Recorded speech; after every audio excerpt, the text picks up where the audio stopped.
Sanda shi de puku ma omya nai de aya soda mshi bu de along phisi nai de. Mita say Q senso appear the ya ditana togo na yutaba so. ဟုတ်တယ်လေအရေးကြီးတာကစိတ်ဆန္ဒ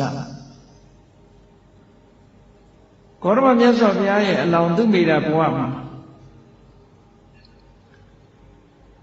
ဒီပင်ကရာမြတ်စွာဘုရားနဲ့ကြုံတွေ့လာဒီပင်ကရာမြတ်စွာဘုရားကိုကြည့်ပြီးသူကိုယ်တိုင်ဘုရားဖြစ်ခြင်းနဲ့ဆန္ဒဖြစ်တယ်အကယ်၍သာဘုရားဖြစ်ခြင်းနဲ့ဆန္ဒမရှိဘူးဆိုရင်ဘုရားအလောင်းမဖြစ်ဘူးအဲ့ချက်ဒီပင်ကရာမြတ်စွာဘုရားရဲ့ထံမှာပဲတရားတော်အားထုတ်လိုက်ရင်ယ ahanan ဖြစ်သွားနိုင်တဲ့အနေအထားတစ်ခုပဲသို့သောသူ့ရဲ့ဆန္ဒကအဲ့ဒါမဟုတ်ဘူးကိမေဧကေနတေနေနပုရိသေနธรรမတတိနငါလိုစွမ်းရည်တတ္တိရှိတဲ့ပုဂ္ဂိုလ်တယောက်ကတူရဲနဲ့တန်လျာပင်လေကြီးကိုဖြတ်ကူးလို့ဘာကျိုးရှိမလဲတဲ့သူကိုယ်သူမေးပြီသဗ္ဗညုတံပါပုနိတောတန္တရိတံတတေဝကဆုံးဖြတ်ချက်ချလိုက် determination ဆန္ဒကိုအခြေပြုဆန္ဒကိုအခြေပြုပြီးတော့သဗ္ဗညုတဉာဏ်ကြီးကိုရအောင်ယူပြီးတော့ဘုရားဘဝနဲ့တတ္တဝါတွေကိုခြေချွတ်မယ်ဆိုတဲ့ဆန္ဒအဲ့ဒီဆန္ဒကြောင့်မို့လို့ဘုရားစုပန်တဲ့ကိစ္စအောင်မြင်သွားတာအနုမို့ဆိုမအောင်မြင်နိုင်ဘူးတဲ့အဲ့တော့ဒီလောက်ခက်ခဲတဲ့ဘုရားဖြစ်ဖို့အရာတစ်ခုတောင်အောင်မြင်နိုင်တယ်ဆိုရင်တာမန်ကိစ္စလေးတွေဘာလို့မအောင်ပါလဲဆန္ဒရှိလို့ရှိရင်အောင်ပါထိုဆန္ဒကိုပဲမြတ်စွာဘုရားကအဓိပတိလို့ဟောသေးတယ်တခါတည်းလူရဲ့စိတ်ဆွမ်းအားတွေကိုဘယ်သူကလွှမ်းမိုးထားတော့ဆိုရင်ဆန္ဒကလွှမ်းမိုးထားတယ်အဲ့ဒါကိုပဲအဓိပတိပစ္စယောလို့24ပစ္စည်းမှာမြတ်စွာဘုရားဟောထားတာဆန္ဒဆိုတဲ့အဓိပတိဒီစိတ်ပိုင်းဆိုင်ရာအလုံးကိုလွှမ်းမိုးကြီးစိုးထားစိတ်ပိုင်းဆိုင်ရာလွှမ်းမိုးကြီးစိုးထားတယ်လို့စိတ်ပိုင်းကိုလွှမ်းမိုးထားလို့ရှိရင်ရုပ်ပိုင်းဆိုင်ရာကိုလည်းလွှမ်းမိုးကြီးစိုးထားတယ်စိတ်ကိုလွှမ်းမိုးနိုင်ရင်ရုပ်ပါလာတာပေါ့အဲ့ဒါကိုအဘိဓမ္မာမှာသန္တာအဓိပတိသန္တာတံပယုတ်တကာနံဓမ္မနံတံသမုဋ္ဌာနနိစ္စရူပနံအဓိပတိပစ္စေနပစ္စယောလို့ဒီလိုဟောတာသန္တာအဓိပတိဟာသန္တာနဲ့ရှင်တွဲလာတဲ့စိတ်ဓာတ်တွေထိုစိတ်ဓာတ်ကထုတ်လုပ်လာတဲ့ရုပ်တွေအဲ့ဓာတွေပေါ်မှာကြီးစိုးထားတယ်ဒါကြောင့်မို့လို့တစုံတစ်ခုလှုပ်ချင်ပြီဆိုတဲ့သန္တာပေါ်လာတာနဲ့တကြိမ်နဲ့ထိုသန္တာသည်ရော်ရဲဆန္ဒမျိုးမဟုတ်ဘူးဆိုရင်အောင်မြင်အောင်လုပ်တာကလို့ဒါဆန္ဒကနေဥဆောင်တော့အေးဆန္ဒကဥဆောင်သွားတဲ့အခါမှာအလှဲ့ကဆန္ဒကဥဆောင်လို့စလာပြီဆိုရင်နောက်ကဘယ်သူဥဆောင်ဖို့လိုသေးတယ်လို့ဆိုရင်ဝိရိယဥဆောင်ဖို့လိုဆန္ဒတော့ရှိပါရဲ့ကြိုးပမ်းအထောက်မှုမရှိဘူးဆိုဗျာဗျာမို့အဲ့ဒါကြောင့်မလို့မြတ်စွာဘုရားကဘက်ဆောင်ကနေခေါ်ထားတာစိတ်ဆန္ဒရှိပြီးတဲ့နောက်ဘာလို့ဖို့လို့လဲကြိုးပမ်းအထောက်ဖို့လိုသေးတယ်ဒါကြောင့်မို့ဝိရိယဓိပတိဝိရိယဋ္ဌိပါဒအောင်မြင်ပြည့်စုံမှုမှာကြိုးပမ်းမှုမြတ်စွာဘုရားအလောင်းဟာ6နှစ်ပတ်လုံးအမတန်ပင်ပန်းခဲတဲ့ဒုက္ခရစရိယာလုံနိုင်ခဲ့တဲ့အကျင့် austere practice လို့ခေါ်သိစင်ရဲ့အိန္ဒိယနိုင်ငံမှာကျင့်ကြတဲ့ခန္ဓာကိုယ်ကိုညှင်းဆဲပြီးတော့ကျင့်တဲ့အတ္တကိလမထာနိယောဂဆိုတဲ့အကျင့်မျိုးတွေအစာဖြတ်ပြီးတော့ကျင့်တယ်ရေဖြတ်ပြီးတော့ကျင့်တယ်ခန္ဓာကိုယ်ညှင်းဆဲခံပြီးတော့အစာဆင်းရဲအနေဆင်းရဲလုပ်ပြီးတော့ကျင့်တယ်တန်တရားဥက္ကလွတ်ဖို့မရမနေလုပ်မယ်ဆိုတဲ့ကြိုးပမ်းအထောက်မှုဘုရားလောင်းတော်ကြီးကတောထဲမှာတယောက်တည်းကျင့်နေတဲ့အချိန်ကာလတုန်းကဆိုလို့ရှိရင်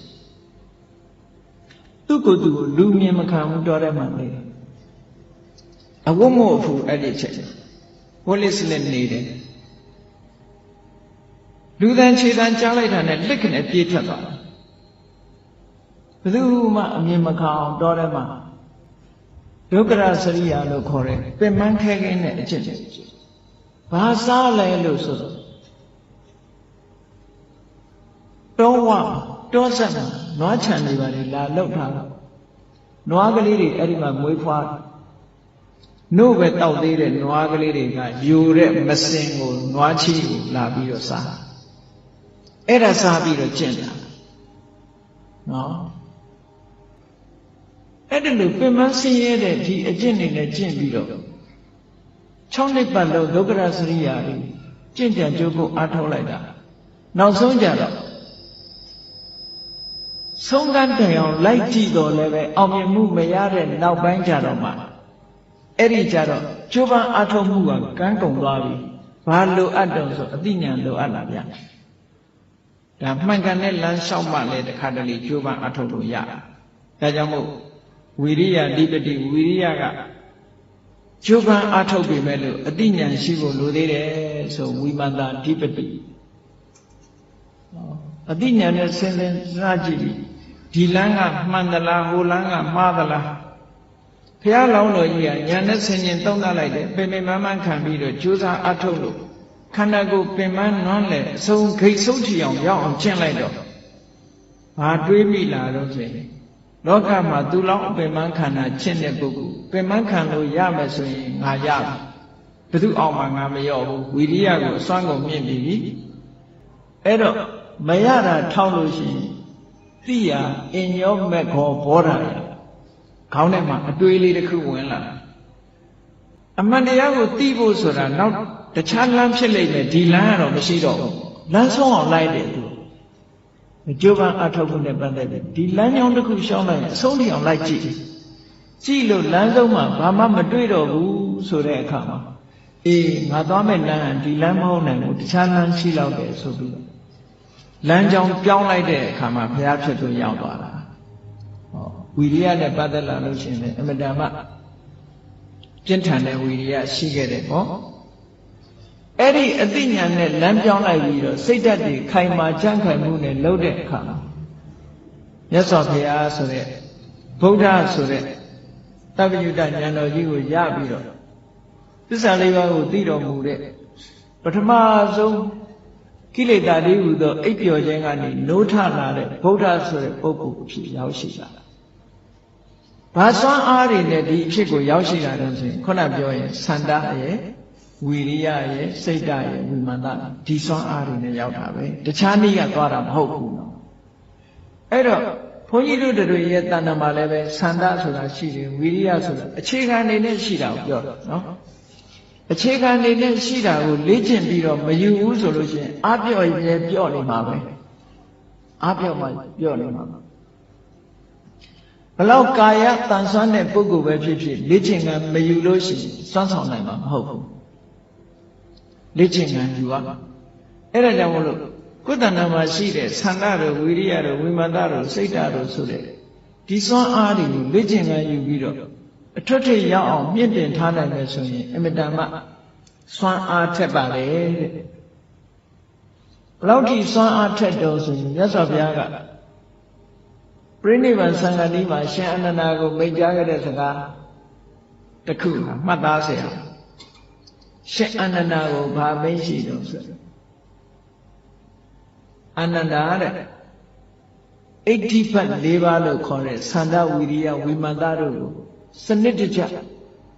တိုးတက်အောင်လေ့ကျင့်ထားတဲ့ပွားများအထောက်ထားတဲ့ပုဂ္ဂိုလ်ဟာတက်တန်းစီအောင်နေနိုင်တယ်သို့မဟုတ်တက်တန်းကျော်အောင်နေနိုင်တယ်ဟောသေခြင်းတရားတော်တားဆီးထားနိုင်တယ်လို့ပြောတာနော်အတိုင်းအတာတစ်ခုရလုံးဝမသိအောင်ပြောတာတော့မဟုတ်ဘူးလုံးဝမသိအောင်ဆိုတာတော့မဖြစ်နိုင်ဘူးသေခြင်းတရားကိုအတိုင်းအတာတစ်ခုရတားဆီးထားနိုင်တယ်မြတ်စွာဘုရားကိုယ်တိုင်ပဲအားလုံးကြည့်နောက်ဆုံး10လမြတ်ဗုဒ္ဓဆိုတဲ့မဟာပရိနိဗ္ဗာန်သုတ်မှလာတဲ့ပရိနိဗ္ဗာန်မဆိုင်ခင်10လပရိနိဗ္ဗာန်ဆံဖို့10လအလိုဝါဆိုလာပြီးကျော်တရက်လာမဲ့ကစုံလမှာပြိဋိဘံဆံမယ်ဆိုရင်ဝါဆိုလာပြီးတော့တရက်မြတ်စွာဘုရားအမတန်ပြင်းထန်တဲ့ယောဂဝေဒနာတစ်ခုဖြစ်သွားအဲ့ဒီယောဂဝေဒနာကဘယ်တော့ပြင်းထန်တယ်လဲဆိုရင်မာရဏန္တိကဆိုသေခြင်းနာကတ်သွားသို့မဟုတ်သေမပြောင်းမဲ့ယောဂမျိုးပေါ့ခ ခေတ်စကားနဲ့ပြောရင်တော့အင်ကေဝါတွေပေါ်ကုလို့မရဘူးဆိုယောဂမျိုးနော်ဆရာဝန်တွေလက်လက်တဲ့ယောဂမျိုးဆိုကုလို့မရတော့ဘူးလို့ပြောရတဲ့ယောဂမျိုးအင်ကေဝါတွေပေါ်အဲ့ဒီယောဂမျိုးဖြစ်တာမြတ်စွာဘုရားက10 လအတွင်းအဲ့ဒီယောဂမပေါ်အောင်ထိန်းလိုက်တယ်ဘာနဲ့ထိန်းလို့ဆိုရင်ဟောဒီသန္နဝိရိယဝိမာန်တစိတ်ဓာတ်ဆိုတဲ့အိဋ္ဌိပတ်၄ပါးအင်အားတွေစုစည်းပြီးတော့အာယုသင်္ခါရဖလသမဘဝင်စားပြီးတော့မြတ်စွာဘုရားထိန်းလိုက်တယ်ထိန်းလိုက်တာ10 လတိတိအဲ့ဒီယောဂပြန်မပေါ်ခုခေတ်ကတော့အဲ့လိုစိတ်ဆွမ်းအားမရှိတဲ့ကဘာလို့တော့ဆိုရင်တေကန်နေလို့ဆိုရင်ဆိုလူကုတ်တဲ့ထိုးပေးတာစိတ်ဆွမ်းအားရှိနေသည့်အတွက်ကြောင့်စိတ်ဆွမ်းအားကိုအသုံးပြုပြီးတော့10 လတိတိယောဂမပေါ်အောင်ထိန်းထားတာမန်ဖလားသမဘမျိုးဆိုရင်မထိန်းနိုင်ဘူးတဲ့အဲ့ဒီနေရာမှာအာယုသင်္ခါရဖလားသမဘစိတ်သန္နဝိရိယဝိမာန်တစိတ်ဓာတ်ဆိုတာဒါတွေစွမ်းအားတွေမြင့်ပြီးတော့ဝိပဿနာကိုအသေးစိတ်တိုးမြင့်ပြီးတော့ဝိပဿနာကျင့်စဉ်ကိုဝိပဿနာကျင့်စဉ်နဲ့စွမ်းအားပြည့်တဲ့ဝိပဿနာနဲ့ရောက်ရှိသွားတဲ့ဖလားသမဘဆိုအဲ့ဒီဖလားသမဘနဲ့ထိန်းလိုက်တာ10 လအတွင်းဒီယောဂတွေလုံးဝပေါ်မလာဘူးကျမ်းမာပါဘယ်ကလေးကျမ်းမာပါဟောစိတ်ဆွမ်းအားနဲ့ဖြစ်တယ်ဘာကြောင့်မြတ်စွာဘုရားက10 လတိတိယောဂတွေမပေါ်အောင်ထိန်းတယ်လဲလို့ဆိုရင်သူ့အတွက်မဟုတ်ဘူးဘုရားပွင့်လာတာသူ့အတွက်မဟုတ်ဘူးတတ္တဝါတွေအတွက်ဘယ်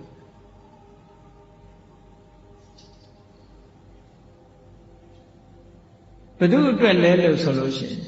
နောက်10 လပြည့်ကဆုံလပြည့်နေ့မှာမြတ်စွာဘုရားကိုလာရောက်တွေ့ဆုံတဲ့သုဘတ္တဆိုတဲ့ပြပိုက်ကြီးရှိတယ်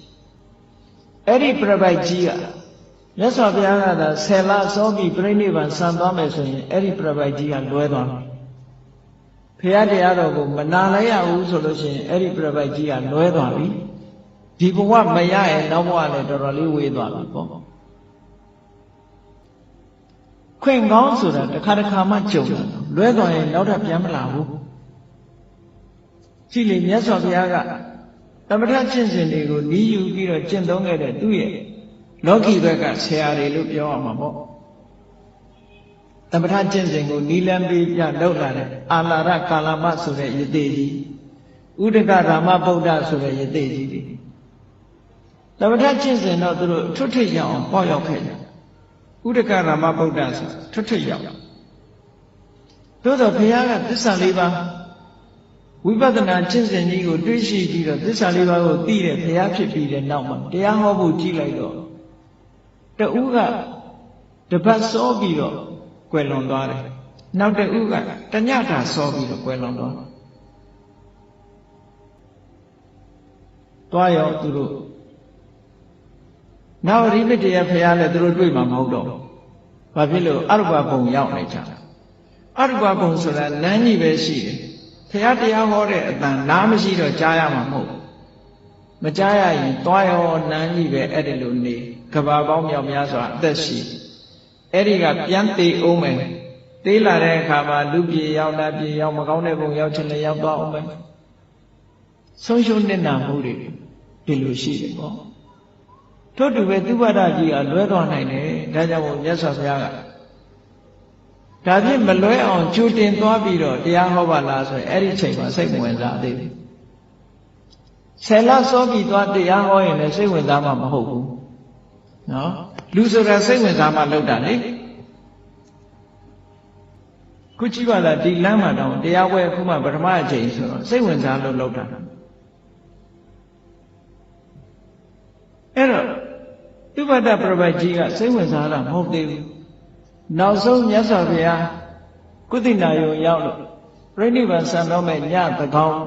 အချိန်လောက်ရောက်မှသူဘုရားစီရောက်လာတာရောက်လာတော့မှသူကရင်ထဲကတန်တရားစကားကိုမေးခြင်းလို့ရောက်လာဗာမေးတုံးဆိုတော့ခိုင်းเสียဘာသာရေးခေါင်းဆောင်တွေသူဘက်ကသူတို့ကိုသူတို့ဖျားလို့ဝန်ခံနေကြတယ်သူတို့ဝန်ခံတဲ့အတိုင်းဟုတ်သလားမဟုတ်ဘူးလားဆိုတာလာမေးတယ်သူကမြတ်စွာဘုရားကအဲ့ဒါတွေမေးမနေနဲ့သူ သူ့မှာအချိန်မရှိဘူးပေါ့အဲ့ဒါတွေမမေးနဲ့ဘုရားကရှင်းရှင်းလေးပြောတယ်မဂ္ဂင်၈ပါးဆိုတဲ့အကျင့်တရားမဂ္ဂင်၈ပါးဆိုတာအပြင်မှာရှိတာမဟုတ်ဘူးကိုယ်စိတ်ထဲမှာရှိတာမဂ္ဂင်၈ပါးဆိုတာအကျဉ်းအပြင်မှတ်ကျင်နော်အမှန်မြင်တာရဲ့အမှန်တွေးတာရဲ့အမှန်ပြောတာရဲ့အမှန်လုပ်တာရဲ့မှန်ကန်တဲ့အသက်မွေးမှုနဲ့ယက်တည်တာရဲ့မှန်ကန်စွာကြိုးစားတာရဲ့မှန်ကန်တဲ့တတိမှန်ကန်တဲ့စိတ်တည်ငြိမ်မှုဆိုအဲ့ဒီစိတ်ဆွမ်းအားတွေကိုပြောတာနော်အဲ့ဒီစိတ်ဆွမ်းအားတွေကိုမထူထောင်ပဲအဲ့ဒီလမ်းကမလျှောက်ဖဲနဲ့ဘယ်ပုဂ္ဂိုလ်မှသောတာပန်သဂရကအနာဂါယနာဆောင်ဖြစ်နိုင်တယ်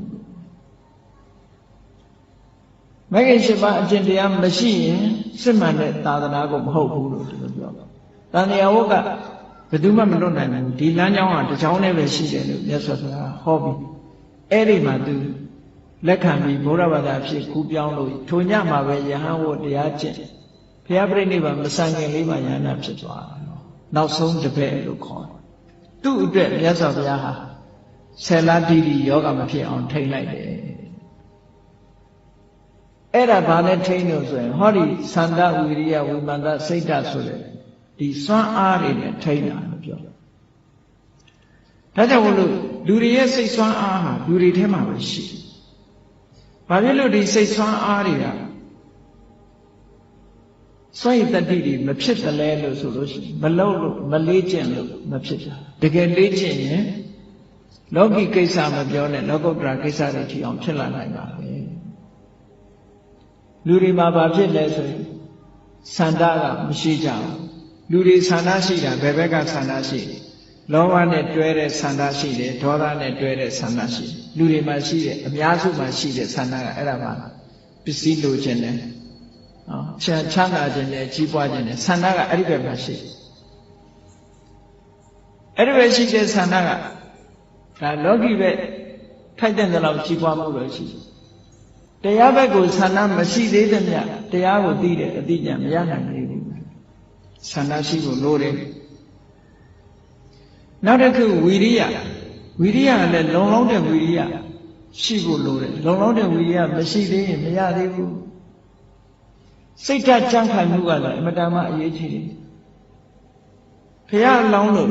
6နှစ်ပတ်လုံးဒုက္ခရစရိယကျင့်တာလမ်းဆုံးတည်အောင်လိုက်တယ်စိတ်ဓာတ်ဘလောက်ကြံ့ခိုင်တယ်လဲ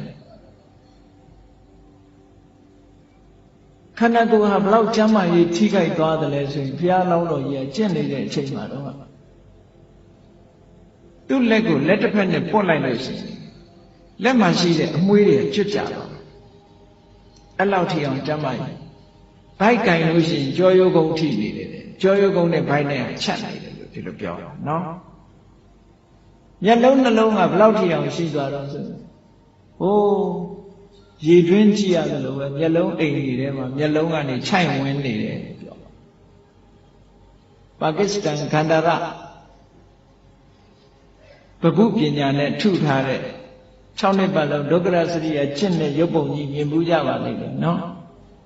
စကယ်တန်အယိုးပြိုင်ပြိုင်ထပြီးတော့နေတဲ့ပုံကြီးလေ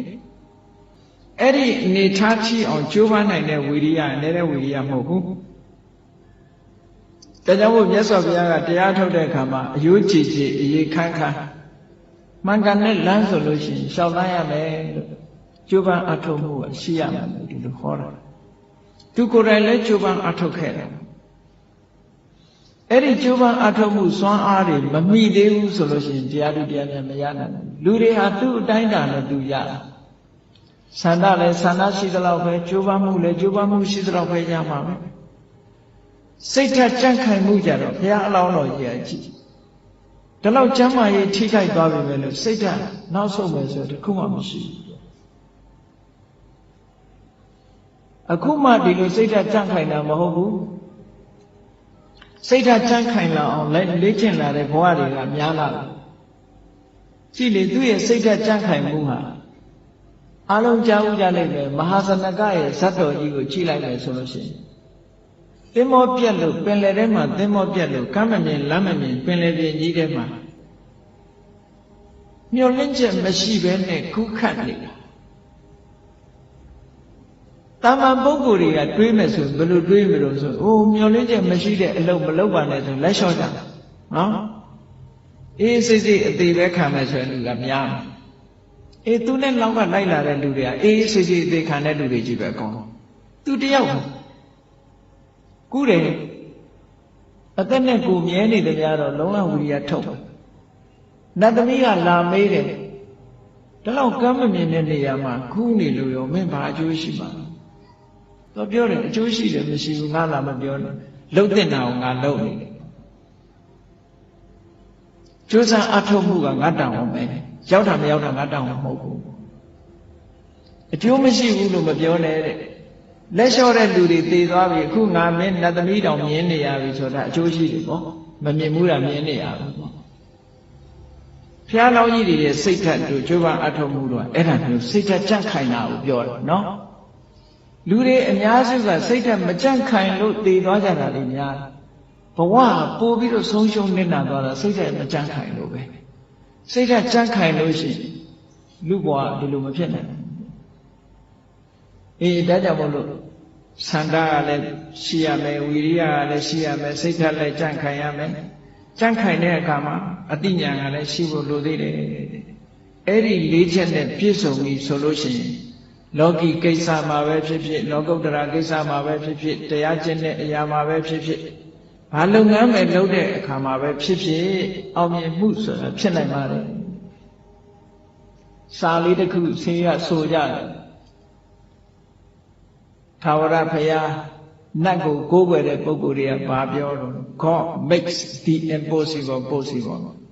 ဘုရားသခင်ဟာမဖြစ်နိုင်တာကိုဖြစ်အောင်လုပ်တယ်လို့ဒီလိုအဓိပ္ပာယ်နဲ့ God makes the impossible possible အဲ့ဒါကိုဘုန်းကြီးတို့ကပြောင်းထားလိုက်မယ်ဆိုရင်ဘုရားရဲ့တရားတော်နဲ့ God ဆိုတာကိုယ့်ရဲ့အပြင်ဘက်ကဟုတ်ကဲ့ကိုယ်ထဲမှာရှိရလားမရှိဘူးနော်ကိုရောဘယ်နှခါမြင်မှုလို့လူကမြင်ဘူးဒီပိဋကတ်ထဲမှာခေါင်းမြင်မှုတဲ့လူတယောက်မှရှိမှမဖြစ်ဘူးအပြောပဲဘယ်နေမှလည်းမသိဘူးနော် God makes the impossible possible အဲ့တော့မမြင်ဘူးတာတွေအသာထားလိုက်ရှိတာမရှိတာတွေအသာထားရှိနေတာဘာလို့ကိုယ့်ရဲ့ဆန္ဒမရှိဘူးလားဝိရိယလည်းရှိတယ်ကိုယ့်ရဲ့စိတ်ဆွမ်းအားတွေလည်းရှိတယ်အသိပညာလည်းရှိတယ်ဟုတ်ကဲ့ကိုယ်တဏ္ဍာမှာရှိတယ်ဘယ်သူမှမေးစရာမလိုဘူးဒါရှိသေးချာအဲ့တော့God makes the impossible possible လို့ဆိုမဲ့အစားဆန္ဒ makes the impossible possible ဆန္ဒဟာမဖြစ်တာကိုမဖြစ်နိုင်တာကိုဖြစ်နိုင်အောင်လုပ်ဖြစ်နိုင်စေတယ်ဝိရိယ effort makes the impossible possible ဒီလိုပဲပြောရအောင် mind makes the impossible possible လူရဲ့စိတ်ဆွမ်းအားနဲ့အမတန်ထက်မြက်တယ်determine mind makes the impossible possible မဖြစ်နိုင်တာတွေဖြစ်အောင်လုပ်နိုင်တယ်စိတ်ဆွမ်းအားအသိဉာဏ်ကလည်းထို့တူပဲ knowledge သို့မဟုတ် wisdom makes the impossible possible ဒီစကားပို့ပြီးတော့မှန်တယ် God makes the impossible possible ဆိုတော့ God ကိုကိုးကွယ်တဲ့ပုဂ္ဂိုလ်တွေအတွက်သာမှန်ကောင်းမှန်မှန်လူတိုင်းအတွက်မမှန်ဘူးเนาะတကယ်ရောသူတို့အတွက်ရောတကယ်ဖြစ်သလားဆိုတော့ဘယ်မှအာကမကမရှိဘူးဟောတာကအာမကမရှိဘူးဘာလို့တော့ဆိုကိုယ်တဏ္ဍာမှာတကယ်ရှိနေတာ God makes the impossible possible ကိုရှိလားဆိုတာကပိုအရေးကြီးနေတယ်ဟုတ်ကဲ့ရှိရင်တော့ဖြစ်ကောင်းဖြစ်မယ်မရှိဘူးဆိုရင်တွားပြီဟောဆန္ဒဆိုတာမရှိဘူးလားရှိတယ်ဝိရိယဆိုတာရောရှိတယ်စိတ်ဆိုတာရောပညာဆိုတာရောရှိတယ်ဆိုတော့ဟောတာကပိုးမသိကြဘူးလားတရားချစ်ခင်သူတို့ကအပေါင်းတို့ဘဝမှာအေးချမ်းကြပါစေဒုက္ခခတ်တဲ့ကင်းဝေးကြပါစေ